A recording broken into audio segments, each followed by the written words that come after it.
Hey everyone, welcome to another episode of the Guile treatment. We're doing like a little bit of a wrap up and a pre UK Nationals show. We are joined by friend of the show, Tim Keefe. Guile Treatment Hall of Famer. He will be appearing in the UK, so hopefully, we have the hope is alive for retaking the UK championship belt back from Mike Hardiman. Well, Omaha's sending 3, and at least 2 of them have a better chance than I do anyway, so. Was it? Yeah, Legendary Wolf is definitely Yeah, Miles, Shane, and JJ. Yeah. So, but we just had a PTC this past weekend in Tempe. It was the first event that Yu Yu Hakusho was legal.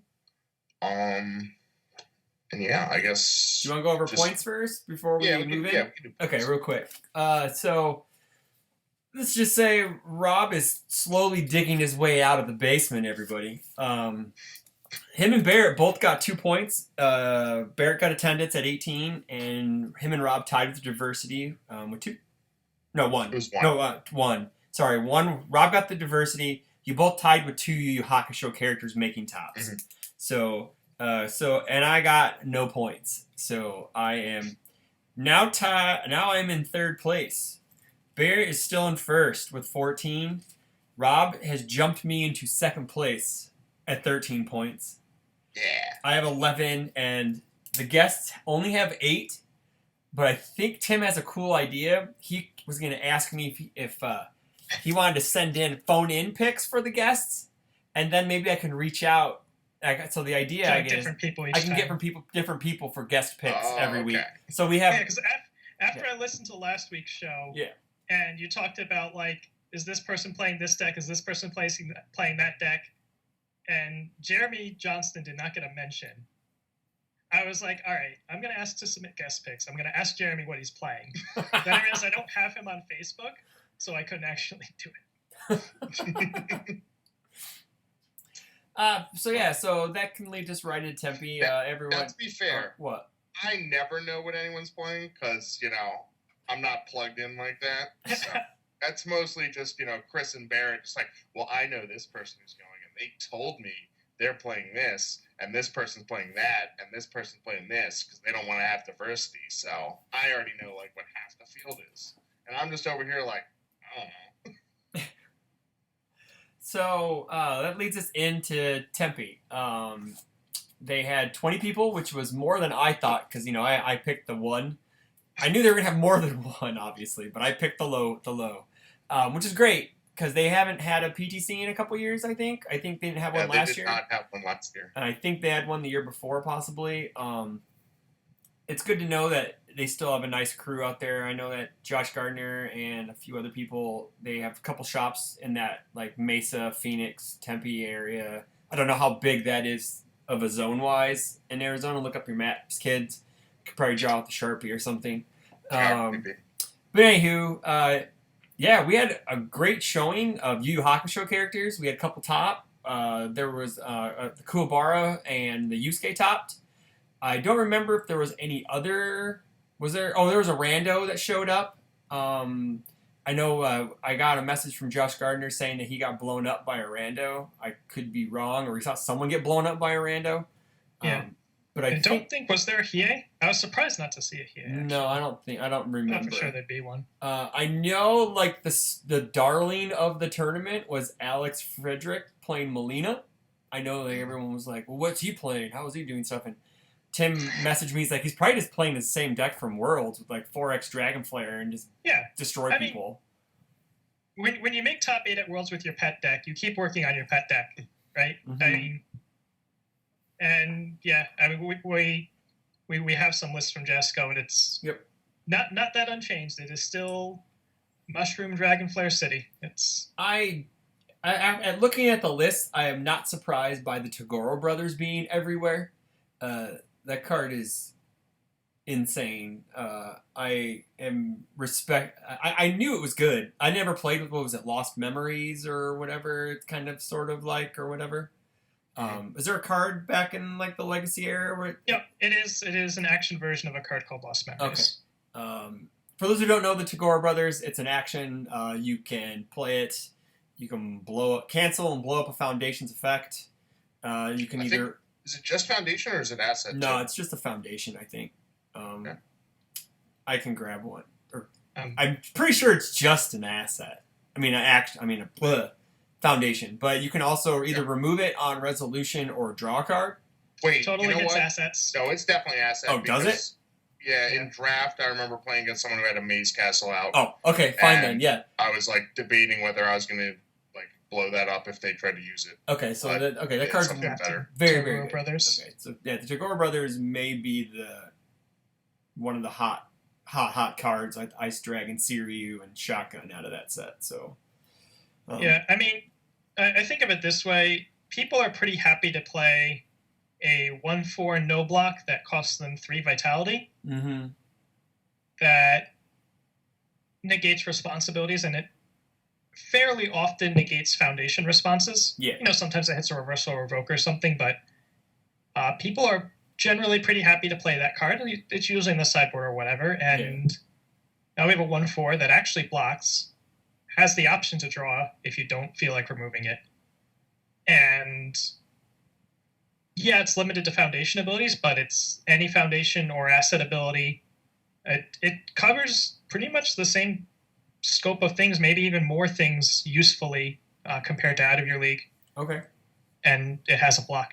And it destroys the Foundation on top of all that. Now I got a quick question for you, because this came up in our draft, I think, on Friday in Madison. So when I go, or maybe it came up in Rockford, so when I Tagore Brothers, do I remove it or draw a card upon resolution of the control check, or after the ability is taken care of? As soon as the card's been played. Okay. Before you complete the ability. Okay. Just wanted to make sure, because that was something that we were discussing, because we didn't know if it was after the full effect resolves or once it hits the card pool. So no, I think it's like cards. It's something in the LGR. The only thing that doesn't resolve the moment it's played is an attack. Okay. Because they have their own special resolution definition. Sure. Okay. Everything else, it just resolves once you finish playing it. Okay. So Jeremy Johnston took first with Jetta 2. Jetta is rearing his ugly, ugly head again. Rightfully so, with the addition of Spirit Gun and the Tagore Brothers.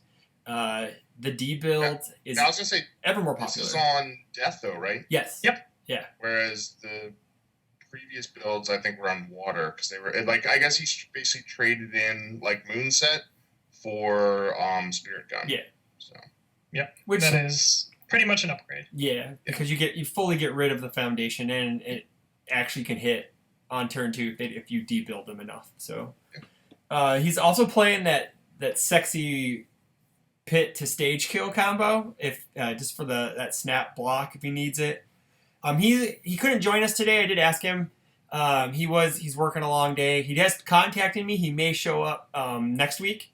He's gonna get a hold of me once he figures out his work schedule. So we may be touching back on his Tempe, Arizona, and we'll recap UK and stuff like that. So okay, so maybe don't want to spend too much time on this deck and save some for when he's on. Mm-hmm.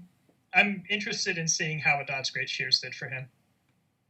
That's the one where he was running 3 of that thing, and that's the one if they don't block it, they have to destroy Foundation, correct? Yeah, it's the powerful reversal. Mm-hmm. That's always been sort of an interesting card to me, and I think this is the first time I've seen it in like a PTC list. I'm actually surprised he isn't. Well, I guess you don't need the ultra rare if you're playing Spirit Gun. So which one? Sangway. Yeah. Oh, okay. He's not playing Sangway at all. So, but I guess with Tagore Brothers and Spirit Gun now, I guess you really don't need to play that. I guess because you don't want, in this day and age, you don't want to give your opponent momentum, but it does give you a nice Foundation snipe. But I guess Spirit Gun's better. From what I heard, it sounded like he was running like more with the idea of like kind of getting rid of their momentum, and so just sort of like debuilding them more with just Jetta's ability or blocking. So sure. I guess like the big thing for just like reusable momentum discard is We Are Many. Yeah, the we are many. Yeah, from Earmax support. So I think it's 6+ to discard a momentum. Mm-hmm. Yeah. So. And it's a 3/6? 3/6 with the block on it. But I mean, I guess that's the thing, right? Is if you check a foundation and you can basically say like, all right, I'll tap one to discard, and if that takes them back to 0, yeah, you're basically saying I'll tap, to one foundation to make you like blow something up. Yeah. Okay. It's a pretty good trade. He had 3 Voice of Reason. Yeah. Great card. But yeah. He did run a full set of Tagore Brothers, 1 in the side. 3 main, 1 side. So I think that may be the norm if you can play it on Symbol. I don't see why you wouldn't. I guess Death has an overabundance of awesome actions it can play now. Yeah. So. It kind of depends on your numbers, right? Mm-hmm. But so probably save some of this for. Yep, we will. We'll move on. We'll move on to Brett. I'm a Dad Hillman, coming out of retirement. He played Akuma 2. He played Coffee Akuma. He's gonna do I don't think we should spend too much time on this because he's gonna do a write up for the website. So if you guys want to touch on his deck at all, he didn't have any Hakusho cards. Mm-hmm. Yeah, given the absence of Hakusho, I don't see anything here that surprises me. Mm-hmm. And maybe Know Your Objective is a card we don't see too often these days. Sure. But he's trying to have enough spam to be able to like safely deal with his one checks. So. Yep. Yeah, you've probably seen an Akuma like this before if you've looked at some Akuma lists. Let's see. The 4 fatality seems kind of high, but I guess the idea is just to get momentum for Coffee Samba. Mm-hmm. Yeah, and I mean doesn't one of his attacks have like a pretty big powerful also? All of them do. Yeah, they all have powerful. They all have powerful on it too. Yeah. Dialect's powerful 3. We've seen 4 fatality from Ben Shoemaker's lists when he was playing the evil ones. Not his. Mm-hmm. I don't think his most recent Void one was running it. But okay. In third is Matt Vallejos of Legendary Wolf Games. He played Kuwabara. He was running Princess Parry, which is kind of awesome because, I guess when you're in desperation, you just play it, bring it back down, and then pick it up, and then that seems very, very... that's silly. That seems very annoying to deal with. It's like Princess Parry...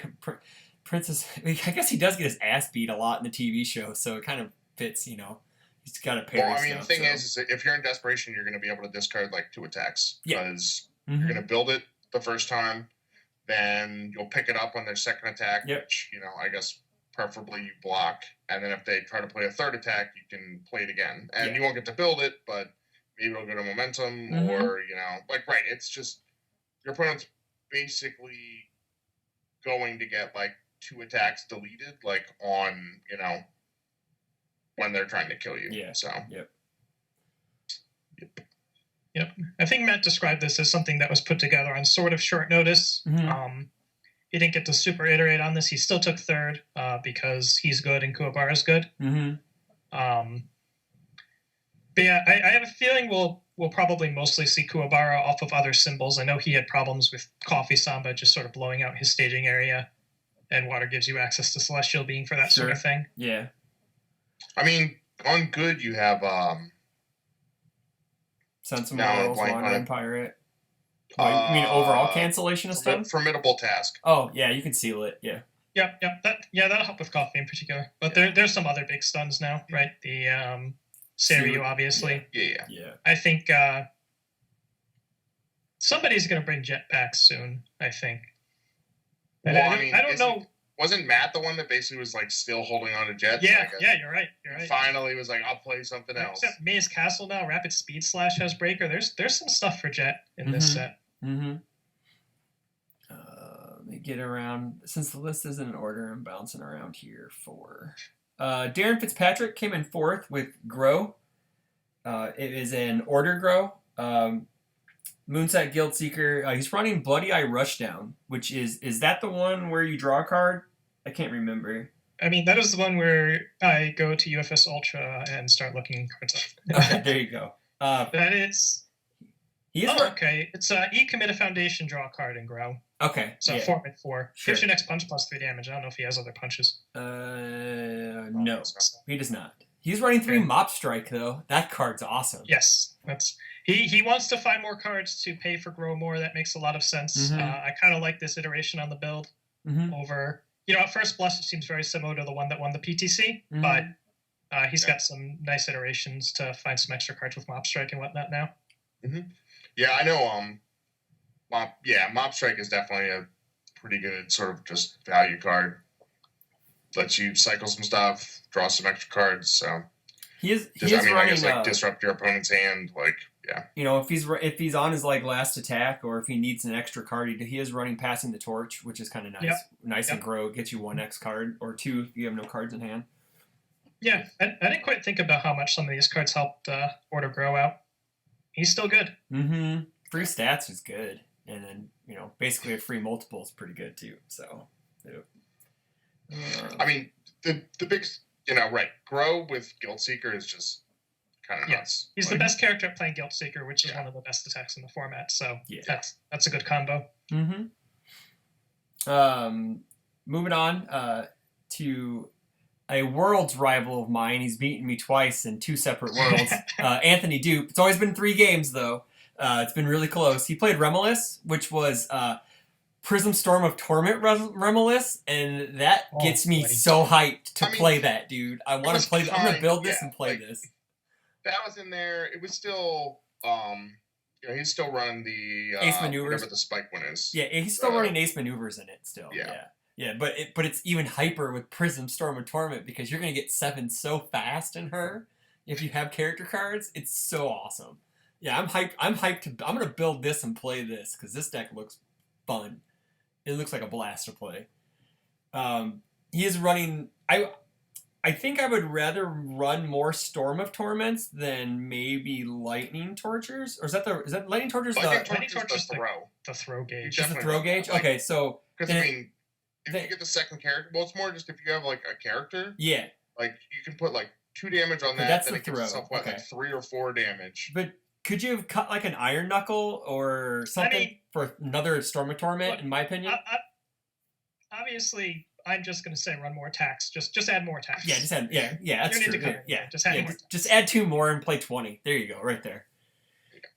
Cool. Yeah, this deck looks awesome, and it looks so much fun. Yeah, and he took Fitz, so he lost to Jada, which is going to happen to a 5-hand size going second, right? Yeah, for sure. So that's not just because it wasn't first or second doesn't mean this could not be a very good deck. This could. Well, that's the thing. Yeah, the Jada.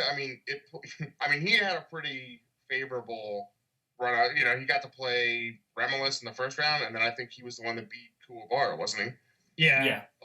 That's just the sort of thing where it's I get to play 5-handers and I destroy their staging area. Cool. Yeah. Nice. Yep. And I know one of the things too is Netherstorm with the Bearer of the Mackay Whistle. I guess it's not as big for her, or actually no, because she'll search it out, bounce, throw it up into her card pool, and then she can stack. So those are 2 cards that work really well together. I've sort of looked at it for Torn Loose as well, just because sometimes you don't have a character in your discard pile to add in order to bounce a face down, and so that first of all, it makes your gauge -2, which is great for Netherstorm because it's 6, and taking it down to 4 is much better. Yeah. And then it gives you the character in your discard pile to pay its other cost. And so that's the thing too, right? If it's 6, or if she's gonna make it 8 damage when she pulls down the character or whatever, and so. And if its gauge is 4, if it's half blocked, you're gonna get another stack. So, as nice as the card is in Air Tornaloose, I'm noticing it must be really nice to not have to run Irradiate in these Air Remolis decks now. Because while that card is obviously it's her support, it's not bad for her. What these Air decks want to do, Irradiate doesn't often help them. Well, the thing is, Irradiate is definitely better for Tornaloose just because he starts being able to get a 4 diff and can pretty reasonably start getting 5 diffs even. Whereas like some of these other characters, like it's going to get you probably like 1s and 2s. Yeah. You're hoping it's 3 so it can grab Let's Cut Loose, basically, if you want to run it, and that's a bit of a tall order for her because Remy, she's going to be feeding her characters up and down all the time. Mm-hmm. And Anthony's only just running the 4 2-dots too. It doesn't look like he's running the extra 1s. Yeah, just doesn't need them. You just need the 1 to keep cycling, right? Yeah. So. Mm-hmm. What was it? Yeah, I mean, Storm Torment's fine. Like the thing is, I guess you can get the easy momentum with a throw. I mean, it still costs some momentum, so you have to get something to hit for that to search out. But I mean, honestly, for her, I would think Storm of Torment is more just the fact that it discards itself from your card pool if you have 2 characters, which you will. Yeah, so for sure. Yeah, I mean, we said nice things about the Jeffrey card that nobody's played yet that just did this, right? Yeah. I mean, this one's on a symbol that wants it. Yeah. All right, David. Yeah, I mean, keeping down your progressive, like it adds for your ace maneuvers. I guess I'm a little surprised that it's not running any copies of like Reki Maru and Meki Maru. But even just like 1. But hey, who knows? There you go. You can add to it. There you go. There you go. Just stick all these cards on top of it. Just add 2 more attacks and add 1 Reki Meki Maru. There you go. You're good right there. So 6th, David Gosney came in with Sophitia off of looks like Life. It's a very interesting deck because it runs 10 actions, and in a 6-hander that seems a little. It's like 10 actions and some assets. Yeah, and 2 assets, and that seems like it could be kind of clunky. With 31 foundation, see 33. Well, it's a tight 60 though. So 3 of those actions can be foundations because they're revoked. That's true. One of them is a 4-check attack because it's transform. Okay, fair. Yeah, and fair, 3 of the other ones, the Dark Tournament Looms, just get you momentum. If you have a momentum, they just even if you don't have momentum, I think you can just play that and cycle it. So and you can. It's not quite as bad as it looks. Yeah. Okay. Fair enough. It looks like he's just. I mean, it can still be rough turn 1 if you end up with like 3 actions in hand or something. But yeah. The thing that stands out to me the most in this list is that the Life symbol now has so much spot foundation removal with Spirit Gun and Forbidden Moonset, and of course Sophia's ability. He just didn't bother running Hunt. Yeah, I just noticed that he's not running Hunt at all. So just doesn't need to. Yeah. He gets to play Reclaiming What's Ours and Spirit Detective and stuff this way. So, yeah. I mean, honestly, too, like with only running like 17 attacks, I mean, I guess that those Dark Tournament Looms are basically just because he can't run like Surveyor. Like I imagine that those are basically just count as attacks. That, like yeah. So, all right. Next is, I believe, Alex. Do we want to do 8th place before this goes into its tangent?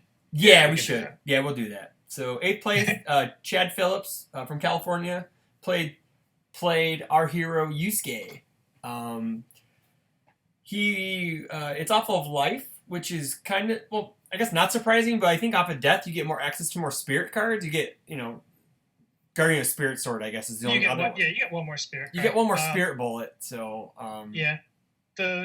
The thing that I didn't quite realize about Life Yusuke is you get to play this Dark Tournament Looms and get more shotguns going. That's pretty good. You also get to Tech Sphere. I saw the list yesterday when Ryan Pham sent it. I was like, ooh, he's playing Tech Sphere, so he has a bunch of copies of. If he ends up removing his shotguns, he still has them online, which is kind of neat. Yeah. So. And the obvious question of how are you removing cards with Tech Sphere is you're Yusuke, you just remove it. Mm-hmm. Yeah, you just remove it with Yusuke. Yeah. I know Rob he made a point that he was playing 3 spiritual shooting rings in his deck. I guess he just wants to just blast people to oblivion, which is fine, which is what he does in the show with it once and then loses the ring. I mean, that'd be a lot cooler if you could remove that for Pump, but you can't. Yeah, very true. So if it was spirit shooting ring, there you go. Mm-hmm. refresh me. What does Edge of Death do? I've seen it in like 3 or 4 lists. Oh, already. yeah. So that blows up to take any 8 damage attack or higher down to 2. Oh. It's also got like some other kind of relevant ability. Is it an E or an R? Because that's a big difference. Are you asking if it works against Raptor? The answer is probably no. Oh, okay, fine. Yeah, that works. Yeah, probably. It's an E. It's an E remove. If it attacks damage data greater, reduces damage data. Right. It's definitely been seeing... I'm sort of surprised at how much play it's seeing, but now that these decks don't have Hunt taking up their 3 slots necessarily, or it doesn't have to be, or it can only take up 2 or whatever, people are finding room for Edge of Death. That's cool. And it's definitely putting some fueling ups into my deck lists. Yeah. For sure. Thing that thing negates. Yeah, I mean, it's got some other relevant stuff too with, it can't be sealed or frozen. And that's good. Even the other one, like target committal if your opponent's desperation, so. Yeah. Very nice card. What I'm also noticing is that he has Moonset, so he has some sort of momentum dump, but like we've been talking like on the death list we're outside of like Guild Seeker and a few other cards, it's very hard to find some very good momentum dumps for Yusuke outside of like Guild Seeker, Moonset, and all that stuff. Yeah, it's Guild Seeker. You can EX the Spirit Charged kick. That's true. So I know he's not running the punch in this. He's running mono 5 diffs, by the way. Ooh, well, they're all 5 diff decks. Yeah. Who cares? I'm used to it. Yeah, that's true. They all have 5s. Yeah. Yep, that is true. But Charge Spirit Kick makes your next one like minus -1. Yeah. And then you can use Skay on your 3rd attack, so you're not really in that bad shape. Right. If you're running the punch, you can do the punch into the kick, and then your burning momentum on EX doesn't feel so bad anymore because that kick's coming for 11. Yeah. Yep. I did that a couple times at the release event on Friday. That felt really good. And then you blow them away with shotgun at the end, and it's all fun in games. Yes. Cool. So let's move on to Alex Fedrick, 7th place as Melina. There is a little bit of a caveat to that placement, I believe. If one of you guys. Yeah. So I think. What did he end up? He ended up what, second after Swiss? Yep. Rob, you're cutting in and out. There you go. Okay, you're back.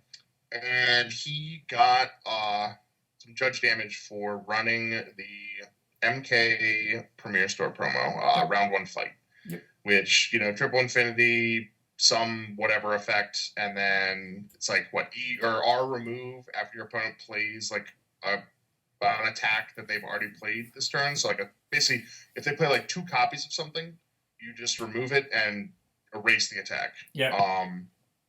So it's really good. It's probably the best of the set-specific cards so far. Yes.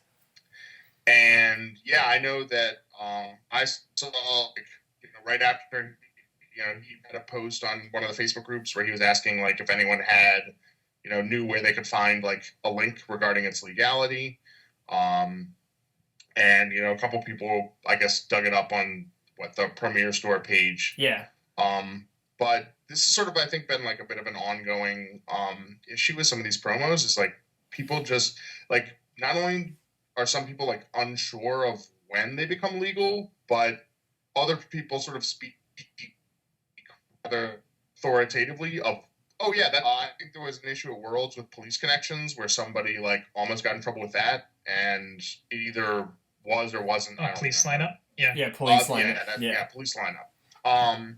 And so I think he said that he had a couple friends that said, oh no, that card's legal, you can play it, and so he did, and it wasn't. Mm-hmm. For these Premier Store cards, I think they become legal basically at the end of the quarter. Yeah. That they're released in. So in this case, I think it's been out for 2 months? 2 months, basically. Yep. And this is, I guess, the 3rd month that it'll be handed out. And so at the end of September, it will become legal. Yep.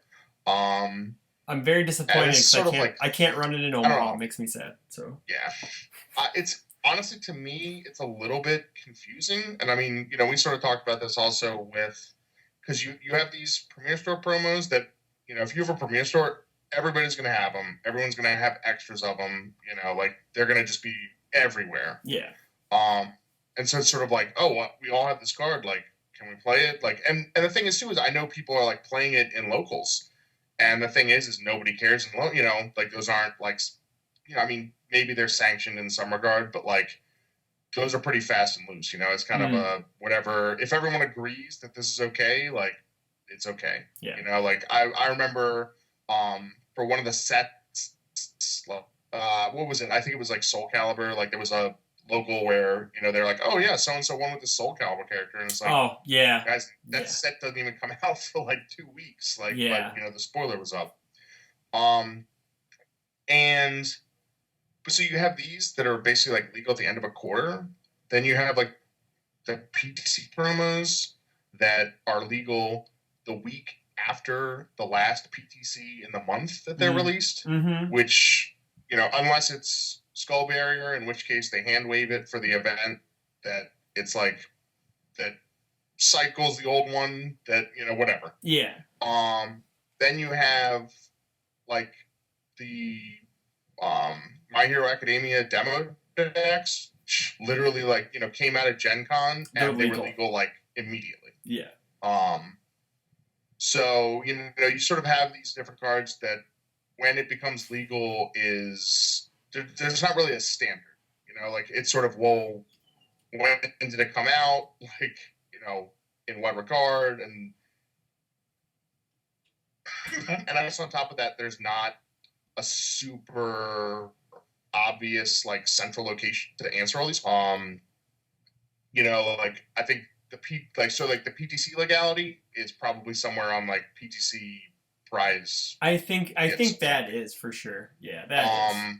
But for like the Premier Store promos, like that stuff is like mentioned on like, the Premier Store page. And all this other stuff. I haven't looked at like if they've updated sort of like the tournament flow rules or whatever that typically sort of has the standard legality. They usually do that whenever a set comes out. Like, do they have the My Hero Academia stuff? Like, is that listed as a legal thing yet, or do you know? I don't know offhand. No. It is as of the other day. It was not on the list. All right. So, according to the standard format, the official legality list, there is no mention whatsoever of My Hero Academia. And this is updated effective 4 days ago. So it was recently updated for Yu Yu Hakusho, but they didn't put MHA on here. As for the Premier Store promos, I believe there's probably something about the legality date on like the piece of paper that they send you with the kit. But at this point, stores are getting their like 4th, 5th kit. Right. You're not necessarily going to like stand up, players meeting, let me read this aloud. Yeah. People probably just like, yeah, okay, that's the sheet they always send, Yeah. It's also on a page called Premier Store Event Prizes, July to September 2019. Which is under the events drop down, which I'm surprised people even knew this page was here, but somebody found it. And other than that, I'm sure it was announced in the Facebook post when they first showed off the promo some months ago. But like, right, it's, but you basically just like, it's basically just word of mouth.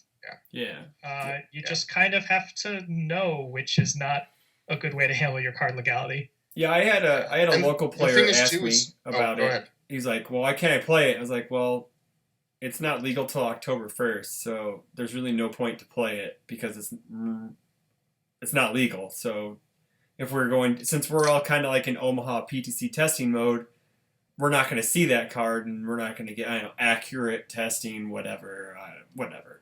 Yeah, for what it's worth. So yeah, I know there was one guy who was saying I think he played Alex in like the first or second round, and he said he lost because he had a second missile launcher that he couldn't play because round 1 was sort of like on board, and he's like, I can pass this card, but all he has to do is pop that foundation, and so like he lost the game because that was Now, in the deck. Now, so, if he would have the called... thing is I guess he didn't know, because if he knew, he could have said, "Oh, Judge, like this card's not legal." Yeah. So what would happen though if, say, he called Ryan over to ask, say, like in the middle of the match, it's on the board, and he's like, "Can you double check to make sure that card's legal or not?" What would be the proper procedure for the judge?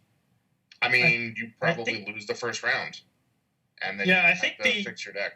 Yeah, I think I looked. I think the official procedure in like the rules document says disqualification, but I would assume in practice they'd probably give him a chance to fix his deck in real time. And then re-enter in round 2.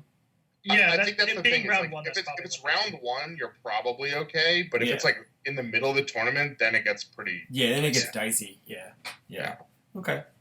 I mean, I remember at the Rochester PTC, like whenever Street Fighter had come out, that there was a guy who in the first round was playing like a champ card. That he was running Golden Ticket. I remember this. Yeah. And that was something where that was at least like a bit more like widely known, and so someone said, "Oh, that card isn't legal anymore," and that was even a tough, because I think it was still listed as like standard legal on like UFS Ultra at the time. Oh, probably. So it's just it's tough. I mean, at the end of the day, they just need to have, if there are any promos that are out and released that are in players' hands that are not legal, they should be on the official list. Mm-hmm. Like, there should be just a note somewhere. I mean, there's certainly room for it that just says, XYZ promos, whether it's REPA, whether it's, these licensed promos. Because sometimes, like, the PTC promos are reprints of cards that are already legal, so it doesn't matter. Yeah. But sometimes it's Kazuya Repa, and people need to know that, they can't quite play those things until the next month or whenever. October 1st, baby. Kazuya Repa's legal. I know. I've already seen multiple people asking when like Power Struggles and homemade explosives will be legal again. Yeah. And I'm just like, I have no idea. Well, it depends. The December one is homemade explosives. Like, that won't be legal till January. Yeah. Like Power Struggles, like that won't be legal till basically like December. So, I mean, those are a little easier just because like it's basically effectively like the end of the month in which they're released, and that would probably work fine for these Premier Store cards, because like once you have like a month worth of Premier Store events, you should be able to track it down. Like you can track it down. Yeah. And that would probably make it easier, for everyone. If it's just like, all right, like this card's been out a month, it's legal, and you can continue giving it out at future events just for people who didn't show up, or people want extras. But I understand. Yep. Cool. Anything about the deck? Anyone else want to go into anything else, or was that it? So if you did about the actual Melina deck itself, right? Sure. Yeah. Everyone's excited to see Melina. If you looked at this list, this is the person who made top 8 at Worlds with Melina, Alex Frederick, and he was playing a pretty out there list then. It is still a pretty out there list now. He is just completely man-moding 4X Dragon Flares, 4X Sadistic Waves.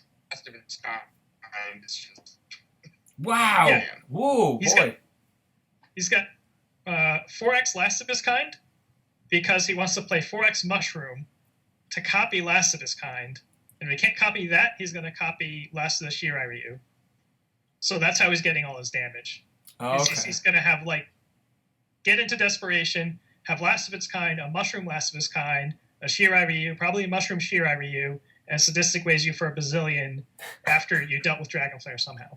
For a bazillion. That's and he just, passes his checks because he's Melina, and he just plays aggressively. Yeah.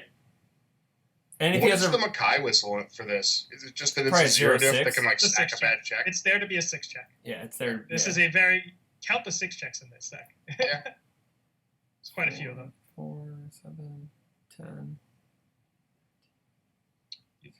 It's like 16. Yeah.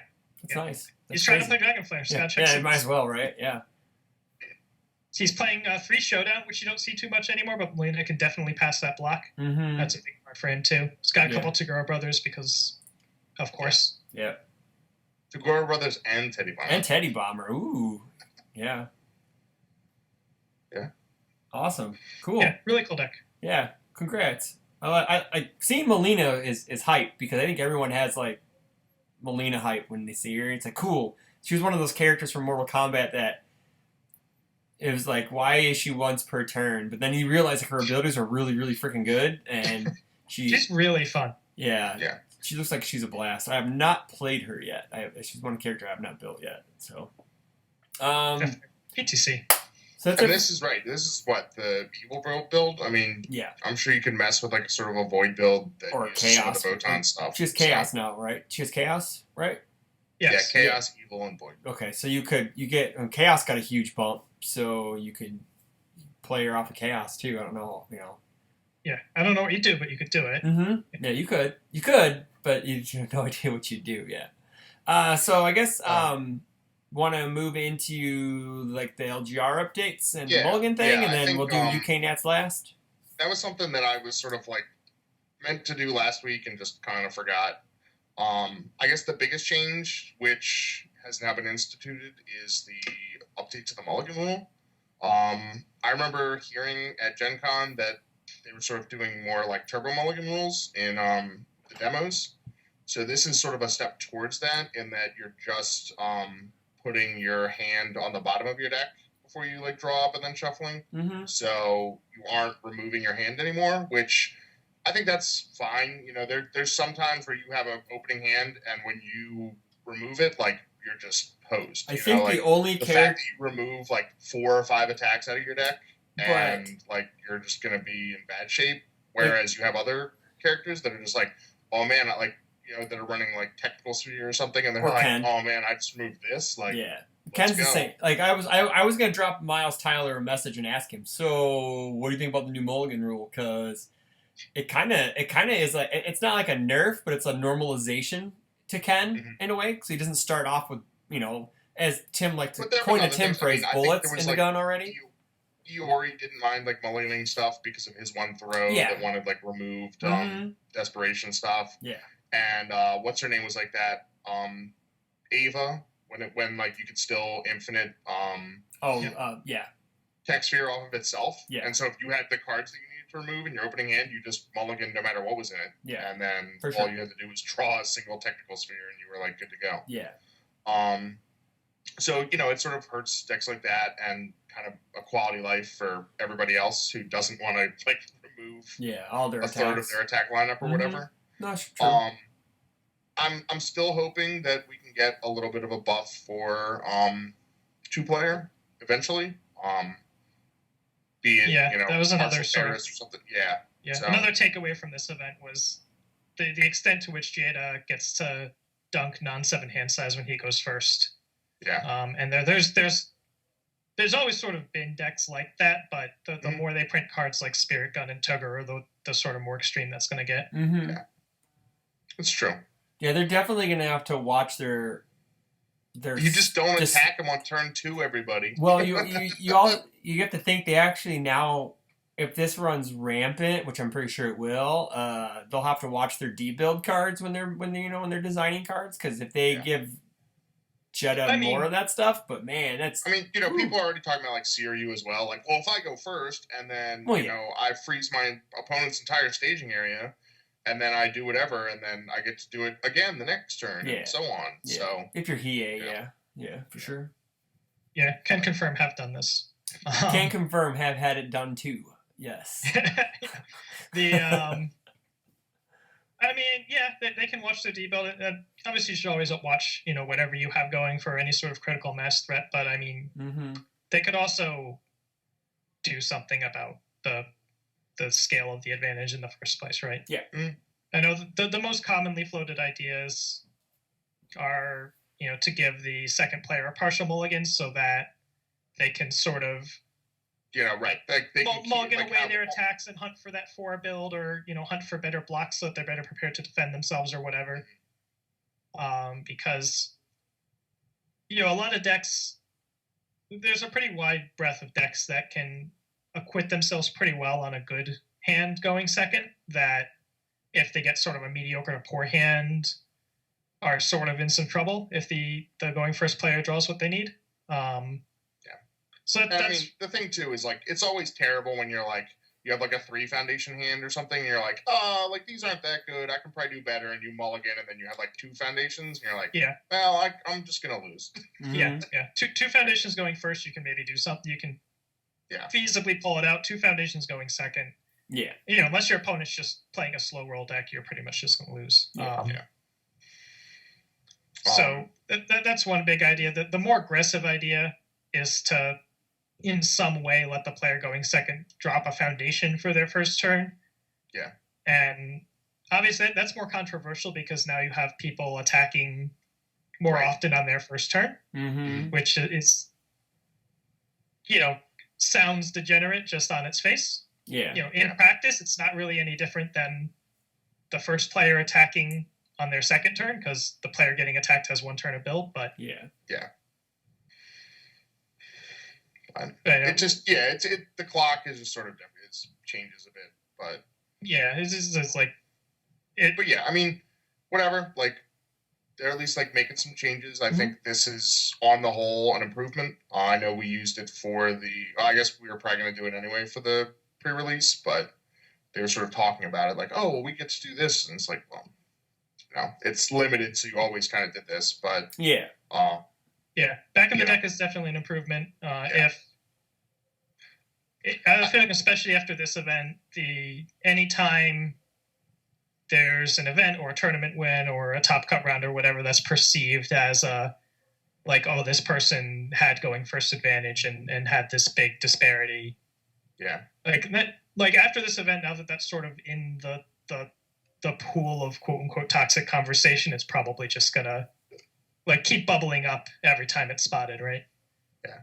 I mean, to be fair, Brett Hillman did ID in the first round with his university opponent, so pretty much gave up any shot at having the 1 seed. So sometimes you got to look at the beer. Yeah. But from what I heard, he's not mad about it whatsoever. He just needs it. He'd like the conversation to be brought up back again to changing it back to random or some other way of not giving going first such an advantage. I don't know. The thing is rolling dice or flipping a coin or whatever for who goes first. That's not really any different than who had a better record, right? Like somebody's gonna go first, somebody's not. And for sure. The issue is much more. Jada has a huge advantage when he goes first. Oh, he does. Why he gets to go first? So would you prefer? It's just like, oh well, he rolled boxcars, so I'm gonna lose. He had the best record in the tournament, so he gets to go first. That seems pretty reasonable to me. Yeah. But all right. But there's some other stuff now. Let's not worry about that. Let's move on. Let's talk about some good stuff, or maybe not. So one of the clarifications was about how certain cards work, and this is, I think, namely for Ice Dragon Seiryu. So it has the ability that says foundations committed by your stun ability, freeze any foundations committed by this attack's stun ability, and that's clarified to mean all stun abilities. So if you add additional stun to it with, for instance, Shaolin Fighter, the Kung Jin card. That won't be included. If you added stun with Zhanghua, that's included. There's probably some other cards. I know Precise or Quick and Precise has cycled, but I think there's another card or two that will add stun 1 or something. So that's a bit of a buff for that.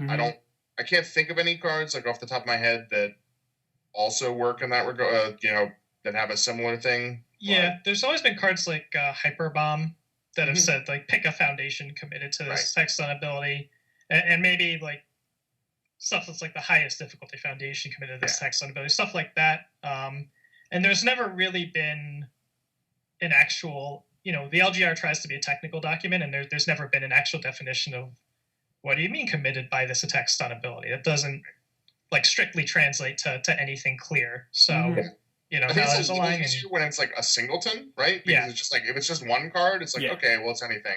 But when it's all the cards, it's sort of was it a specific stun ability? Is it all stun abilities? And they've just said it's all, like, and whatever. Consistency, that's what's important. So Ice Dragon Seiryu with Shaolin Fighter is good. You have to play Chaos, so... I mean, like, you can crit a Yuga and give it 3 more to its stun rate, right? 3 more? 2 more? 2 more? But sure. 5, 6, whatever. And in that vein, you're still not having another turn. So, The other one is regarding the infinity symbol. Is basically like it's something where like it's given by like rule effects or something, and effectively it means that cards with infinity have all 12 symbols printed on them. Yes. So that works for basically use case support. Friends and rivals and stuff like that. Yeah, friends and rivals. Yeah. Whatever, and especially Spirit Shotgun. So brutality is always going to like brutality, fatality. Any cards like that have an infinity symbol will count as sharing all 3 with your character. Cool. So yeah, this isn't really a change. It's just because the infinity rule was changed, and then like subsequently people weren't necessarily relating it to other things that are like this. So there's a note added to the rule books to clarify what a printed value means. And now a printed value isn't never come back. A printed value isn't quite like exactly the physical dots of ink on the card, right? It's what those dots of ink on the card represent. Right. As per the rules. So if a card has stun 2 written on it, it has a printed enhance ability. Because that's what stun 2 means as per the rules. It has this enhance ability. Yeah. So infinity is just the same way. Infinity just means it has these 12 symbols. Yeah. Cool. There was something else I think they cleaned up with characters like gaining abilities. I think before it said like you get it when the character becomes attached. It was something like that, and it was very strange. Like, it kind of worked, but then it got weird about like, okay, well, do you gain the abilities immediately? Would you gain them at the end of turn? If, like, for these characters that use other copies of themselves, you mean like when Gauge characters attach? Yeah. And so I think it's just like, basically, they have the abilities of cards like attached to them, and so this sort of means that something like Remelis, Torn Loose, somebody like that, like Selinka, whoever, if you have an attached character, you get rid of it, you'll lose those abilities. If you reattach, you'll gain them again. So, I mean, the easiest one is Remelis. If she has a character that's stacked, she can add it to her hand for +2 speed, and then if she has one in her card pool, she can bring it down for 2 damage, and then reuse, like, the +2 speed, because she, like, lost the ability and then is gaining, like, a new copy of it. Okay. Yep. So, yeah, I mean, that's just sort of something that was sort of a question, and it's been addressed. Yeah. It wasn't really something that ever needed to be clarified before we had the set of characters that kicked themselves out of the staging area. Yeah. I mean, I guess it could have been relevant for, like, Angels, maybe.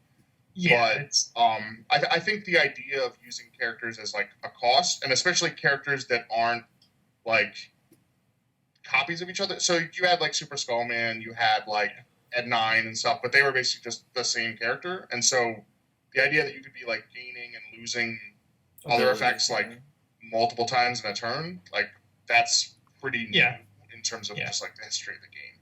Yeah, and so, like, that stuff was printed, and then people went to the rule in the rule book that was kind of... It was written with this gains language that wasn't very clear, and so they changed gains to has, and now it's pretty straightforward, like, what's going on there. Cool. Yep. Neat. For once per turn, this is another one that I guess technically, like, I think there have been some cards with it. I know, like, Rush, Jet Adapter I guess the only used, one. like, the same wording. But so this was sort of clarified as well to be anything that has, like, once per turn in brackets, anything that is, like, limited. So, like, for instance, Melina, Dimitri, characters like that say every ability on this character is playable once per turn. Mm-hmm. Those count as well. So Rando's Spirit Gun will work for Melina. It'll work for, like, Sheepman, who's, like, once per turn your turn. I guess it would work for Gyro Man, for instance. Sure. So a lot of, basically the characters where it was kind of up in the air because they don't specifically have like just once per turn in brackets, it will still grant them the ability to use their use those again. So that is good as well. I think that's a reasonable buff to Sheep Man. Yeah, or just those characters in general. Yeah, like I don't think Rando Spirit Gun is like so insane that oh well, it works for these like 2 or 3 characters, but not those characters because they're worded slightly differently, and it's just the whole point is like the whole point is like something like that, like the static. All these abilities are once per turn. It's effectively the exact same thing. It's just they didn't want to put a bracket once per turn on every single ability. So it's a space saving measure, and like the spirit is the same. I think Ryan even said to me like, we don't want to arbitrarily punish characters because we wanted to save text on cards. Yeah. Like, yeah. True. All right. I think those are the main things from the LGR. A couple other questions that I've seen like pop up a few times. Jagan Form, the foundation for Hiei. Oh yeah. So it has once per enhanced step. Like after it gets like a speed bonus, you can give it a damage bonus, and they reveal a random card. So people said like, well, can I play this with Raptor? Can I, trigger this off of like something else? And like the fact it says once per turn enhanced step or once per enhanced step, and because it says that, like that locks it into the enhanced step. Because it sort of has like a time when it can be played, even though it's like once per, that basically like necessitates that ability is only playable during the enhanced step. So, it's just sort of like only playable during the enhanced step, and it's only playable once during the enhanced step. Right. Yep. So it does not work with Raptor. It does not work with something that says your next attack gets this. Like it has to gain that speed boost during the enhanced step. So yep. The other one is Rando. They're a bunch of players who did not play when Ash 2. Was around. True. So his face downs, first of all, they retain all those qualities. Like it's still going to be an attack. It's still going to have symbols. It's still going to have like whatever. It doesn't have any printed information. So if, for instance, if you're playing like a combo off of it, like it's nothing. It's not going to satisfy those requirements.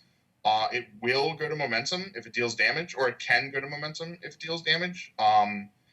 Multiple copies do not go to momentum by like a rules caveat.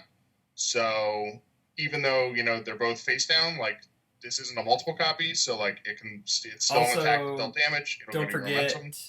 if it's a multiple face down, right? If it's a multiple attack, if you try to multiple off of it, it's just printed 0/0s, right? If you multiple off of a multiple, it gets discarded. Oh no, I'm talking about the rando face down. Yeah. So the rando, basically multiple will make it it makes it a duplicate of the printed values, and so because this is a face down attack, whatever, like the multiple copies will be created, but they will all be 0/0 mid. So it's really not worth it unless maybe if you have like a couple copies of like what is it? Not redemption. Enlightened Reduction. So something like that. Reduction makes it a 2 mid 2. Yeah. If activated rando is a 3 mid 3. We're getting there. Enlightened by defeat gives it 1 for every face down card.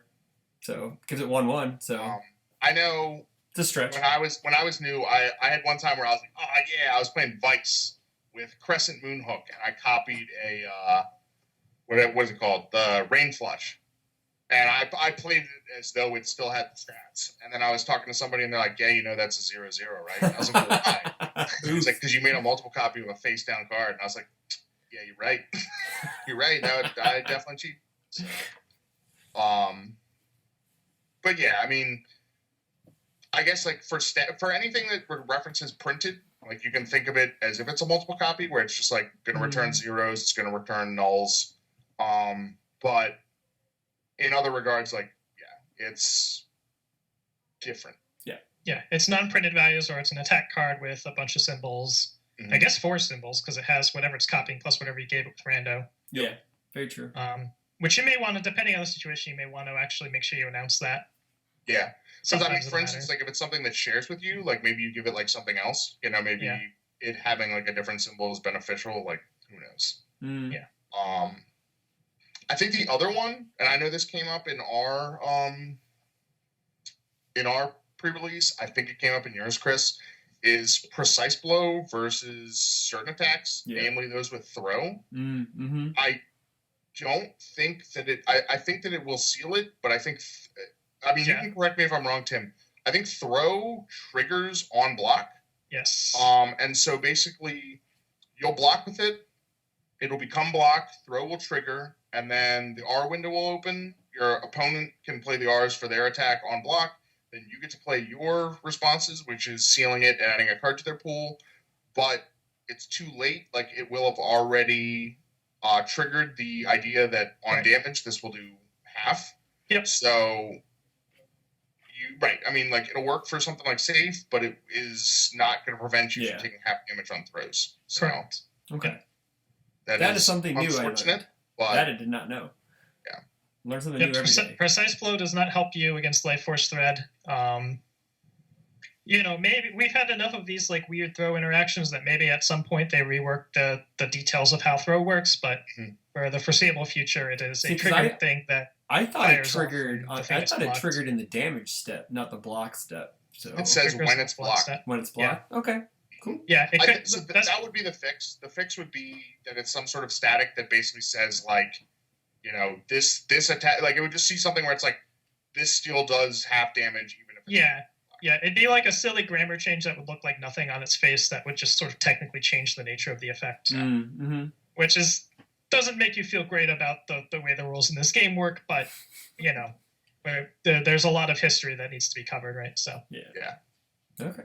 Anything else from that? I don't know. Like, can you think of any sort of like newer cards or anything that, like, I guess there were a couple of erratas. I know the Coenma's task was mostly just... one of them was like a little bit of wording, and the other one was just changing it to just like attack card instead of attack effects. Yeah, like erratas that we basically all sort of obviously knew what was going to happen. Yeah. I think technically... I think they missed a Sun's Love, but just assume that has been errated. Yeah. It's anything that's like...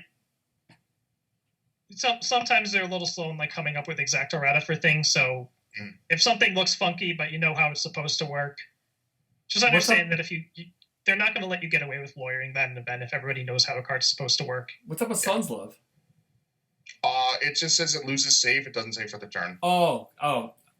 Okay. Yeah, gotcha. Because technically it wouldn't have... I mean, it's the same as whatever the... Yeah, and the promo of the commit it gains save. Oh yeah. They had to change it for the rest of the turn. It's whatever. Yeah, one of these days I'll convince them to make that not a thing anymore. So, cool. But yeah, I mean, I don't know. Like, I felt for the most part like things went pretty smooth with the pre-releases and stuff, like rules wise. So. I don't know. I'd be interested to know how people felt about the new mulligan. I mean, I like it. I do too. So. I like it. So, also, you don't. Me and Tim were chatting on his stream, which was at least this past Sunday. You don't have to show your opponent your hand if you mulligan because it goes to the bottom of your deck. It's in a private zone. Yeah, I mean that's reasonable. Yeah. I think the new mulligan's a flat improvement, and there's not. The only thing that sucks about it is that it adds a little bit of time because you have to reshuffle your deck. Right. Yeah. But I think most people were resolving mulligans before the round timer starts anyway, so now just sort of formalize that and it'll be fine. Yep. The one question was, I'm correct where you basically put it on the bottom of your deck, then draw your hand, then shuffle, right? Like there's no chance of you, like you don't put it in, shuffle, and then draw, do you, right? No, you put it in, you draw, then you shuffle. You shuffle last. Okay. Yeah. Like there's no chance that you're going to redraw the cards same that hand, you correct. shuffled in. Okay. So, in practice, you don't even need to physically put it on the bottom of your deck. Just set it aside somewhere because you're going to shuffle the whole thing anyway. Yeah, for sure. Yep. Gotcha. All right. Before we move into the UK stuff, the website is finally updated, and everybody has their own blog. Rob has his own blog now. it's exciting. We have a guest author section. I have my own personal one now, finally. Instead of being underneath cards, then move over. My web designer, Ken, finally got everything finished. So basically, it's left as aesthetics. We're going to add some videos to the backgrounds to make it look a little more updated, Ryan Fam. Calling it look like a 90s website, which is fine. I like it. I like the 90s. Little geocities. I'm a 90s kid, so whatever. I have a couple articles coming out. Monday was the 5 for 5, the best 5 cards underneath $5, $5 and down for each standard set. I skipped Hakusho, obviously, and Indines. We got a Deck Theory website, Deck Theory 60 card pickup, I called it, by Kevin Broberg. That comes out as of recording Thursday. And the Yu Yu Hakusho series is continuing with Rando and Suzaku and Yusuke to finish up. Barrett's working on those. So, and I kind of asked Tim to kind of do a thing about the UK, but I think what he's going to do is he's going to send me a bunch of pictures and I'll post them on the website. So, if I remember to take them. If you remember to take them, that'd be great. But yeah, so it seems like a good segue to go into the UK Nat. So, it's really the second major, well, technically the second major of the year, because Rockford technically was a major. But yeah, so Cardboard is up for grabs. They do their event backwards, I believe. They do singles first, then teams. Yes. Which is kind of neat, I think. Yeah, so it's kind of interesting because I know for my part what it means is I'm basically going to have 4 decks packed, and we'll see what the field is like in singles. And if there's a million Kuwabaras or a million Hies or a million this or that, then it might change what deck I'm playing in teams. Yeah, it's if there's like a big diversity fight in singles, then you can assume people have no qualms about like having that character on all their teams, right? Yeah, for sure. Yeah, I know. Talking to Mike Hardiman and Grant and Dan, they're excited. Mike still doesn't have a deck. He's been posting that on Facebook all week. No, that sounds like a con. No. I keep telling him just to play Cole Khan. He's like, he's on the list, and I'm just like, well, you have your list. Shorten your fucking list, and then just go play Cole Khan because you're gonna have the most fun playing him. That's all you need to do. And then Grant chimes in, I may play him. I'm like, well, you guys both play him then, so it doesn't matter. So, but yeah, people are still struggling because there's so many good characters in this format. There's so many good decks that you're just gonna have to take and bite the bullet. You're not gonna be able to cover all your bases. You just can't. Yeah. I know. I'm running Yusuke just because I'm just gonna run a generic pile of good cards, and that's never worked for you. I don't want to. I don't. Especially this is. I don't know if we've had like a major that's been this close to a set release in quite some time. Sure. So that's another part of it too. I don't think I'm gonna have enough of a chance to really iterate on anything that has sort of its own unique. I don't want to say gimmick, but like its own unique angle, like a Hiei or something where this deck is doing something unusual. So my game plan is to just play 7 hand size with a bunch of good cards in it and some types of abilities that I'm familiar enough with. I've played Ringman before. I kind of know how this 3 difficulty thing works. So yeah, it seems kind of. I know on the Discord, Garrett's just been telling people just play 7 hand size, and that just seems like a good way just to do it. It's just if you're unfamiliar about a meta or a format, you just put the best 7 hand size character you got and play a bunch of good cards. You can still get blown up by stuff. But for sure. I think Jet would be a perfectly fine choice. Oh, yeah. For sure. If I didn't have Yusuke, there's certainly some 6 hand size I'd be fine with playing. It's just that Yusuke is pretty up my alley. I like attacking and blocking, and Yusuke's a 7 hand size that plays both sides of the ball. So yeah. My limited time playing Yusuke, I've had a blast playing him, and he's simple, but he's still very, very powerful. He's kind of like he has the spike thing where he has simple effects, but they tailor very well. He's basically he's got 2 of 3 spike symbols, and he's got 22 vitality and onboard damage reduction and pump. Yep. And he can make something easier to pass or easier to block, which is basically speed reduction, right? Yeah, so yeah, they're pretty similar. Yep, and he doesn't have to forfeit his staging area to do it. Yeah, very true, very true. Just cards out of his discard pile. So that usually not that. If you use them right, like I've played a few games where it doesn't even you get rid of your foundations first that have it, obviously, because you want, if your game goes long, you want to kill your opponent. But I've had games go. I've killed a guy on turn 2, and I'm just getting rid of attacks. I'm just like, well, I'm just gonna kill you anyways because I have the hand. So, and Yusuke allows you to do that. Like, I think he's one of the more. I think we talked about it, Tim. He can be very aggressive on 2, and he can play the mid to long game if he needs to because he has shotgun, and that allows you to do that. I mean, his pump reduction is basically similar to what's it called Redeemed Rogue. Redeemed Rogue. Yeah, I know. Tim was a fan of that card. Yes. Yeah. I said when I was talking about it, this is the kind of ability they put on a character, and here it is. Yeah. So for sure. Yeah. Yeah. Well, just about Redeem Rogue real quick. I was playing Tim on Sunday before we go into another tangent. You can redeem. He was redeem roguing on, was it Life Force Thread, right? Because it's ranged, and you just 2 damage. I was like, oh, that's a thing. Well, I mean, you can pump anything. You just have to remove a range. Yeah, that's right. Yeah, I was like, well, he was removing Life Force Threads for it, and I'm just like, the new Chaos toys. There's some rogue friendly ones. I'm like, wow, that's pretty cool. Yeah. Yep. It was fun. Reductions are ranged. You can use Shaolin Fighter to pump the damage on I died to Schecter on Sunday. That was something. Yeah. Chaos TA definitely going to be one of those decks in my team's box. Yeah. I'm going to have the Yusuke. I'm going to have Chaos TA. I'm going to have some build of your Kodal minus a couple cards because I don't own Artifice Avarice. Is Kodal. And I hate Malfestation, so we'll be a few slots different. But if you Kodal, Tim, or at least I just asked Chris for his list. I'm like, which mine is an iteration of Brad's, which is an iteration of someone else's, which is an iteration of someone else's. No one owns it. No one. You just get it from somebody, So, I do say though, Koral Khan, just play it. Just whatever. It's fine. You'll be fine. Just don't get paired into Kuwabara and you're fine. Yeah, so I'm going to have those 2 plus Yusuke plus some meme jank. Oh, sure.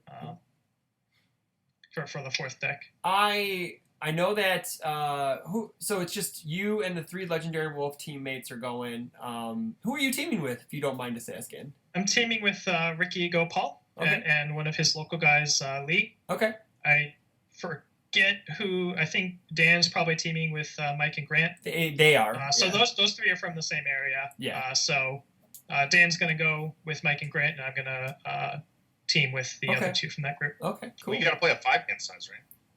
Yeah, you have to. No. Yeah. I absolutely do not. Okay, so I guess we can just kind of get. Oh, it's at Patriot Games. I guess we should kind of talk about where it's at. It's in Sheffield. I know we did a show last year, talked about it. One of these years, I'm going to get out there. Just go find it. It's all the same. I'm hoping. My plan is next year for UK Nats. Skip US Nats and go to UK Nats and hang out with those guys.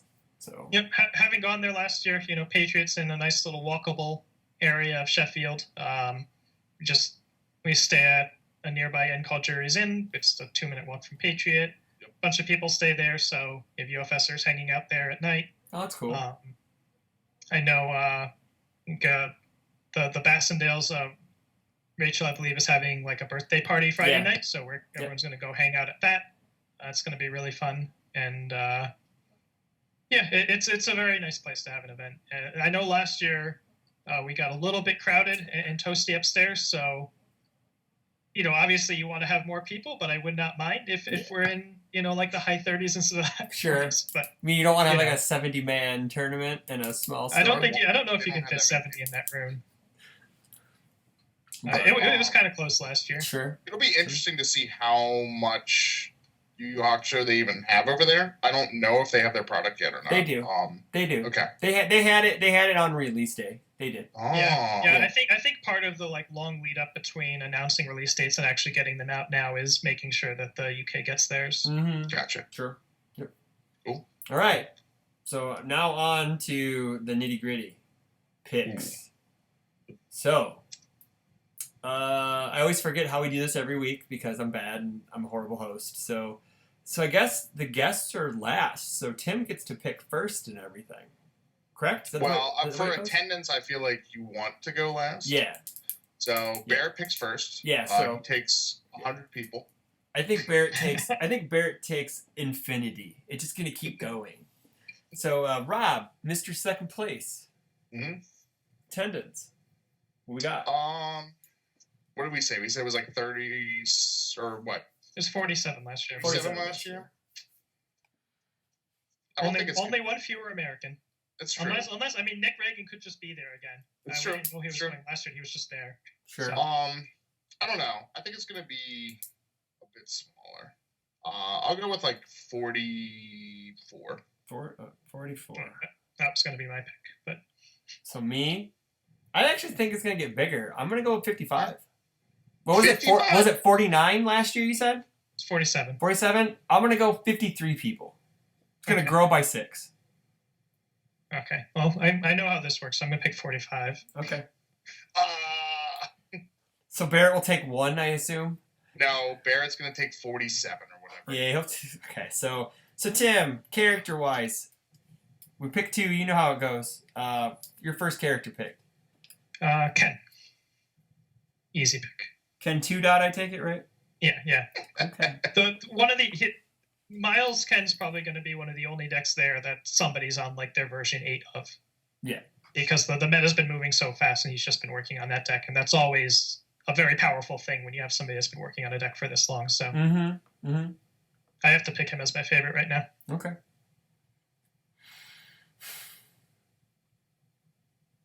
You're next, Chris. I know. I'm going to take Yusuke because I'm betting on Tim to win. Whereas that deck's like a version 2 at best. So I know. I don't know about that. Hey, you know what, though? He's generically good, and you play generically good cards, and you play solid UFS, anything can happen. So I don't know if they really have anyone over there that's playing it, but I think I'm just going to take what I think is probably just the best deck in the game right now, and that's Raptor. Yeah, that's fair. That's a good one. Yeah, gotta watch out for the Toguro brothers, but other than that, yeah.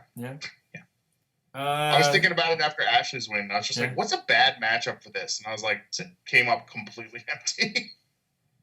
Yeah. It's maybe a death generically good character playing death generically good cards? Maybe. Yeah, I mean Raptor derives a lot of value from his like super powerful foundation, so that's certainly my hope, is that if I can snipe enough of those things, I can have a shot. Mm-hmm. It's not gonna be an 80-20 or anything like that, but it's gonna be a puncher's chance. So yeah. Yep. I think it's all you can really ask for is a 50-50 shot against anything, really. You know. Right, but that's not a bad matchup. No. I don't think there's anything that's like 60-40 against Raptor. No. I think like something with maybe like a high health pool and a lot of really like maybe weirdly to say in Nightmare deck. Okay, I was gonna say that, or like maybe like Jetta or something. And Nightmare can play Life Force thread, by the way. Nightmare can also, yeah. That trust me, I found that out on Sunday. I got Life Force threaded and Gembu'd to death, and it was just like, wow, this happened. Wow, that's 40 damage in like 3 attacks. It's just insane. It's like 2 attacks. It's nuts. It's crazy. And his foundation too, like the +1 low block 2 diff. Yeah. Gives Life Force thread +4 damage. Sure. All right, so this is where we get speculative. Do I want to... I think I hate Kuwabara too much to pick him. I'm going to pick Tornaloose, because I believe Scotland has been working on a Tornaloose deck. I know someone else who's been playing Torn. Torn was going to be my next pick. But man. Terrible. Everybody taking my stuff. I'm going to go with Cassie.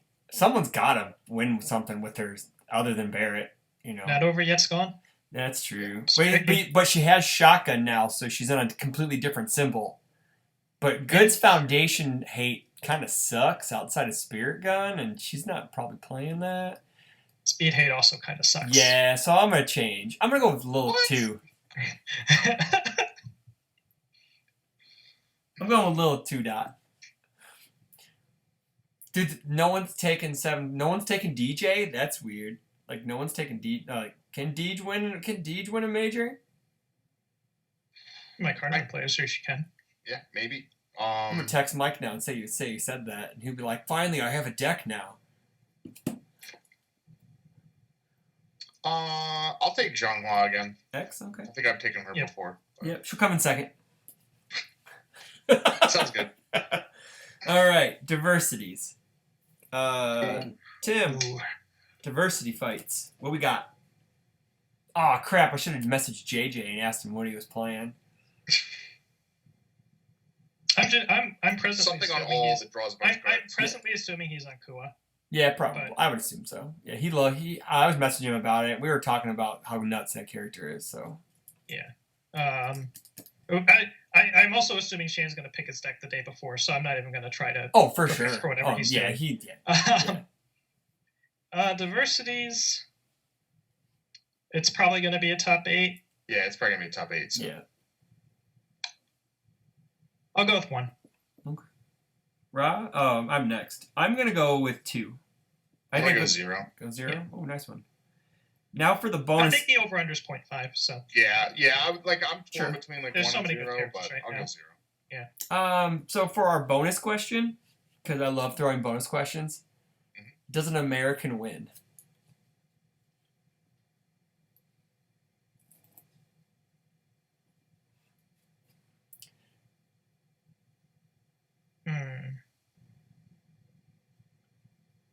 I'll say no. Okay. I'm going yes because I picked Tim to win anyway. So yeah. No pressure, Tim. I want that Tim Keefe 4 dot. Have you heard it called hedging your bets there, Chris? Yeah, I know. Yeah, I'm not very good at it. Yeah. I'm gonna go with no. Okay. I think Americans are probably like 40% to win. Maybe I think there will be like 3 of us in the top cuts or something like that. Yeah. Mm-hmm. Like 3 out of 4, I would hope. Mm-hmm. But people have bad days. Stuff goes wrong. It could be just 2 of us. For sure. Yep. All right. Cool. All right. So to go over our picks, I have 53 attending. Yusuke, Lilitu, 2 diversities. Rob has, and a yes on an American winning. Rob has no Americans winning. This is only singles, by the way. Teams doesn't count. Yeah. Attendance is 44. Raptor 2, Zhonghua, no diversity. Tim said no to the USA terrorist. Attendance is 45. Character is Ken 2. Ken 2, Turn Loose, and 1 diversity. So that's what we got. So I think that's... Man, a lot of 7-handers, huh? Yeah, dude. That's... Oh, wow. Yeah, so we haven't got Barrett's picks yet, so we'll see. Yeah, I think it's a little hard to have blind faith in 6-handers compared to 7-handers. Like, he could be really, really good. Mm-hmm. We've just seen Jada take down a PTC, but is anybody going to run him? If they do, will they be top seed? Because they might not be top seed, and that might be a whole different story. Yeah. Right? So very true. Very true. We know Cassie's lost a little bit. We don't. I guess as much as anything, you can generally assume that all the big 7-handers are going to be present. Yeah, for sure. That usually happens, whereas not every big name 6-hander necessarily shows up. Mm-hmm. I don't know if anyone's going to actually play Zhonghua, but we'll see. Yeah. I've seen it on a couple of Scotland videos, so there does exist one up there. Mm-hmm. Sure. It might be Michael Murray playing it, so you might have a good shot there. Yeah. Yep. Oh, excuse me. So yeah, I guess we'll do the usual awkward closing of the show. Tim, thanks for coming on. Good luck this weekend. I know I'm pulling for you because I need my points. I want Tim Keefe 4 dot. So good luck. Appreciate you coming on. I know it was kind of a last minute thing having you on tonight. So no problem. It's always fun to be here. I'm mostly just looking forward to. I'm sure I'm gonna have a really good time this weekend. Mm-hmm. Instead of having my tourist day before the event, when I'm going to be jet lagged, my tourist day is now after the event. Oh, cool. So I'll hopefully be able to, if it doesn't rain like crazy or something, I'm hoping to figure something out to do on Monday. Cool. Also, your UFS stream is usually on Sundays, correct? I believe on your Twitch channel. Nothing firm, but Okay. yeah, I'm assuming that unless I do something that's going to be more than once a week, I'm probably going to aim for Sunday nights. Okay. Cool. When I'm home to do something or other. Yeah. I haven't streamed very much lately. I've been kind of busy writing articles and restructuring the website. Again, that's all coming out. We're waiting on Rob's next meme article, whenever that is. Well, I got to figure out what it is. Okay, that works. Other than that, stay tuned for more episodes of God Treatment. Have a good night. Take care of each other. And we'll see you guys all later. Good night.